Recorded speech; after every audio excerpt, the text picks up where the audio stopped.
बंधन bank currently अभी चल रहा है 139 पे और इसका बुक वैल्यू 134 है, यानी बुक वैल्यू के नज़दीक पहुंच चुका है बिल्कुल। इसका 5 साल का पी रेशियो भी देखें तो बिल्कुल नीचे गिरा पड़ा है, बिल्कुल ठीक सही साइज़ में है अभी फ़िलहाल। अगर इसका रेवेन्यू देखें तो 1500 करोड़ से बढ़ते बढ़ते कंटिन्यू बढ़े जा रहा है ये, और नेट प्रॉफिट भी बढ़ता ही जा रहा है कंटिन्यू, देख रहे हैं आप, ऐसा कोई दिक्कत है नहीं इसमें।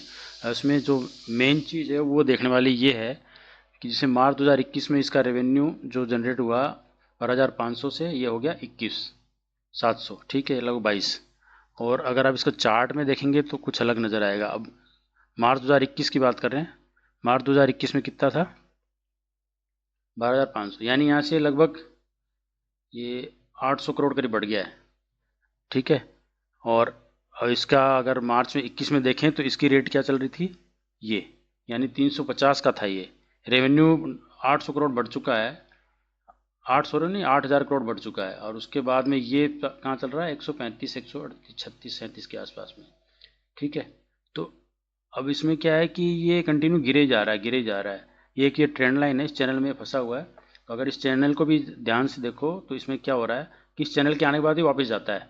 तो अगर हम इसको इस चैनल के हिसाब से देखें कितना, अगर इस चैनल के हिसाब से बाइंग शुरू करें हम, जैसे सपोज आपने यहाँ कहीं इसको बाई किया तो इस चैनल को यहाँ टच करेगा, कितना टाइम लेगा वो अलग बात है, लेकिन ये जाएगा इसी तरह चलेगा या इसको तोड़ेगा। इसको तोड़ने के चांसेस इसलिए क्योंकि वो आप देख रहे हो इसका जो रेवेन्यू कंटिन्यू बढ़ता ही जा रहा है, तो ये कहाँ तक गिराएंगे। और आप ये देखो यहाँ ये वॉल्यूम बढ़ रही है, ऐसी वॉल्यूम इससे पहले कहीं आई है, ये इससे भी कम है, यानी यहाँ बाइंग बहुत अच्छे बल्क में कर रहे हैं।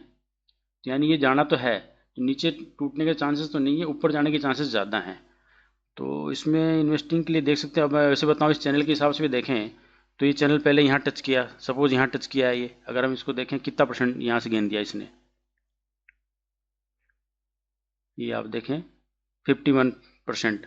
इसके बाद दोबारा देखें अगला यहाँ टच किया है, इससे यहाँ देख लें ये दे दिया, यहाँ पे आया टच किया इसने वापस, ये 55%। कितने दिन में दिया ये, वर्किंग डेज है ये 143 दिन, ये कितना है 78 डेज। इसके बाद देखें ये यहाँ टच कर रहा है, इसके बाद अगर चैनल से चलते हैं तो ये 43% कितने दिन में दिया, 288 दिन में। उसके बाद में अब ये यहाँ आएगा कहीं, अब यहाँ से कितना जाएगा, मतलब ये देगा तो सही आपको, कुछ ना कुछ तो देगा।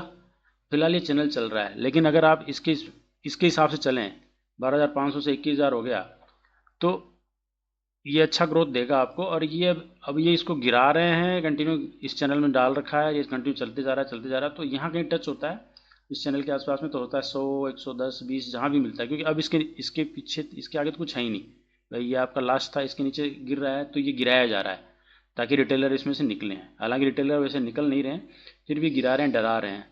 तो जब भी रेपो रेट वगैरह चेंज होंगी, होनी तो है ही, आज नहीं होगी, साल भर के अंदर तो होनी ही है, ये मान के चलें, तो ये आपको अच्छा रिटर्न देगा। तो ये मरेगा माल समझ लीजिए इसको, और इसको टाइम पे आप प्लान कर सकते हैं। तो अगर आपको समझ में आता है तो आप इसको किसी लेवल पे ले सकते हैं, और लॉन्ग टर्म के लिए भी रख सकते हैं, क्योंकि कंपनी बैंक ठीक है ये, तो लॉन्ग टर्म के लिए भी रख सकते हैं। अदरवाइज आप यहाँ कहीं अगर बाइंग करते हैं तो आप ये टारगेट रख सकते हैं 212 का, या फिर 272 का, 65 का, 272 का, इस तरह का टारगेट आप रख सकते हैं। और लॉन्ग टर्म में रखते हैं तो ये 350 भी आएगा।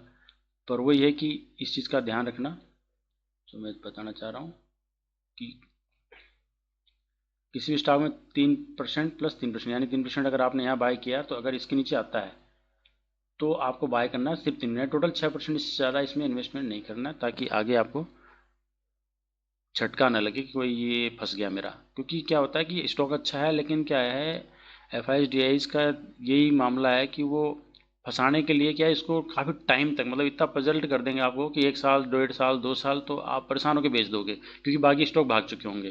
तो वो इनकी टैक्टिस यही होती है, उसके बाद वो इसको लेके जाएंगे, फिर आप परेशान, ये मतलब सोचोगे कि ये फंस गए यार, ये रखा होता तो ये हो जाता वो हो जाता।